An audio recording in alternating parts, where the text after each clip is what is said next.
Hello, bug friends. Here we are still in El Séptimo Paraíso in Mindo in the heart of the cloud forest. And I just wanted to talk a little bit about this plant called Beetle. So you can see the flower right down in here.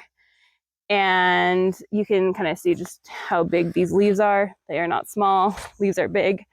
And this plant has some uses culturally.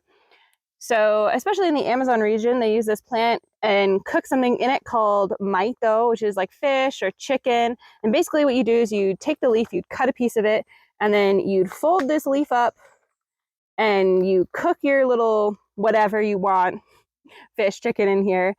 And then you take it into the jungle with you and you'd eat your whatever, and then you just throw the leaf away.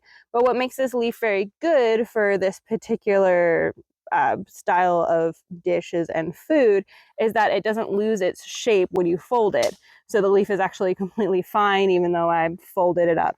You can like kind of crunch it together and then it just re-pops back into shape, which is super cool. And so that's what this plant was, and still is in some cases, traditionally used for. So there you have the Beetle plant in the middle of the cloud forest.